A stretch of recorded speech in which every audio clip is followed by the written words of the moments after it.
তোমরা আগের ভিডিওতে দেখেছিলে আমাদের বাড়ির কাজ মানে বাথরুম বা আরও যেই কাজগুলো তোমাদেরকে বলেছিলাম হচ্ছে, সেই কাজগুলো অনেকটাই এগিয়ে গেছিলো। এবার যেহেতু বাথরুমের ওয়ালটা ছাদ লেভেল অবধি যাবে, সেই জন্য আমাকে এসিটা সরাতেই হতো। যেহেতু এসির আউটডোরটা প্লাস এসিটা যেই জায়গাতে বাথরুম হচ্ছে ওই সাইডের ওয়ালেই ছিল। এবার সেখান থেকে সরিয়ে এদিকে নিয়ে চলে এসেছিলাম। এখানে আমি ছবিটা এঁকেছিলাম অনেক দিন আগেই, সেই ছবিটা নষ্ট হয়ে গেল, এই যা কিছু করা যাবে না, যেহেতু আমাকে লাগাতেই হবে।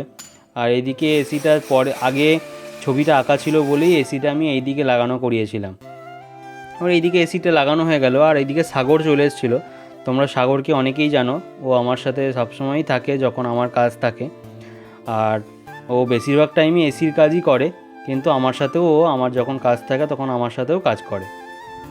আর এদিকে দেখো আমাদের ঘরের সবচেয়ে কাজের মানুষ, মানে ওকে বলতে না বলতেই ঘরে দেখো জানলাটা নোংরা হয়েছিল, মা একবার মুছতে গেছে তো ও পুরোটাই মুছবে নিয়ে ওই সুন্দর করে পরিষ্কার করেছে। আর খুব বোঝদার মেয়ে, সব কথা শোনে। তোমাদের সাথে কি শেয়ার করবো, ছোট বয়সে যে এতটা বড় হয়ে যাচ্ছে কত তাড়াতাড়ি, কি করে তোমাদেরকে বলবো। আর এদিকে গরমটা যা পড়েছিল, ভীষণ গরম পড়েছিল। এসির কাজটা প্রায় কমপ্লিট করতে করতে অনেকটাই দেরি হয়ে গেছিলো, যেহেতু খানিক ভুল হয়ে গেছিলো এসির কাজটাতে। আবার সেই জন্য প্রথম থেকে ফুটো করে আবার অনেক রকম ব্যাপার হয়ে গেছিলো। আর এদিকে তো ধরো এদিকে দেখো অনেকটাই কাজ এগিয়ে গেছে। এদিকে ইটগুলো কি সুন্দর করে ছুটছে দেখো। এদিকে কাজটা প্রায় এগিয়ে গেছে। আজকের ভিডিওতে এতদূর অবধি।